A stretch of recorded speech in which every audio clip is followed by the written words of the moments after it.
Ġiet diskussa riċerka li saret dwar il-ħajja ta' persuni b'diżabilità li huma parti mill-komunità LGBTQ u l-isfidi li dawn jaffaċċjaw fil-ħajja tagħhom ta' kuljum. Id-diskussjoni saret fl-Università l-Antika fil-Belt Valletta. Preżenti kien hemm diversi persuni li jaħdmu f'dan l-ambitu, fosthom il-Kummissarju għal persuni b'diżabilità Samantha Paġ Gazan, kif ukoll membri minn organizzazzjonijiet mhux governattivi fosthom il-Malta Gay Rights Movement. Ma dan l-istazzjon tkellem ir-riċerkatur Matthew Vassallo li spjega r-riżultati ta' dan l-istudju. Mir-riċerka sibna li persuni b'diżabilità li identifikaw bħala LGBTIQ+ jaffaċċjaw diversi sfidi fil-ħajja. Partikolarment meta jiġu biex jagħmlu il-coming out.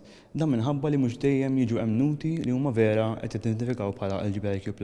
U wara wkoll sfidi oħra li jaffaċċjaw nies b'diżabilità u LGBTQ tul ħajjithom, fosthom fl-edukazzjoni u fuq il-post tax-xogħol. Minkejja dawn l-isfidi huwa xorta waħda ra li hemm soluzzjonijiet sabiex kull persuna fis-soċjetà tkun inkluża u tkun tista' tgħix ħajjitha bl-aqwa mod possibbli. Mir-riċerka ħriġna wkoll diversi rekomandazzjonijiet fosthom li hemm bżonn ta' ħafna iktar awareness fuq dan is-suġġett. Mhux biss fis-soċjetà ġenerali imma anke f'dak li għandu x'jaqsam ma' awareness għall-employers, għall-edukaturi, għall-NGOs u anke għall-istaff li jaħdmu ma' persuni b'diżabilità, speċjalment persuni b'diżabilità intellettwali, hemm bżonn ukoll iktar spazji u events li huma aċċessibbli għal persuni b'diżabilità biex jissoċjalizzaw, speċjalment fl-LGBTIQ+ community. Preżenti wkoll kien hemm is-Segretarju Parlamentari għar-Riformi u l-Ugwaljanza Rebecca Buttigieg li qalet li min-naħa tal-Gvern saret ħidma sinifikanti f'dawn l-aħħar 10 snin b'kollaborazzjoni mal-għaqdiet mhux governattivi. Qalet ukoll li riċerka bħal din tagħti bażi soda l-aktar azzjonijiet fid-direzzjoni tajba.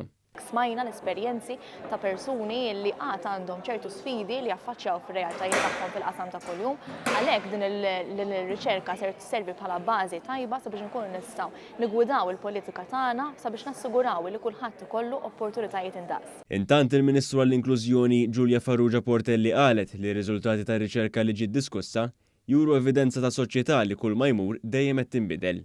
Dak li rajna llum kien eżempju ċar li s-soċjetà evolvit, is-soċjetà qed tkompli tinbidel u li persuni b'diżabilità infushom illi għandhom xewqat differenti li jridu juru s-sesswalità differenti tagħhom din hija l-bidu għal bidla ikbar fis-soċjetà tagħna.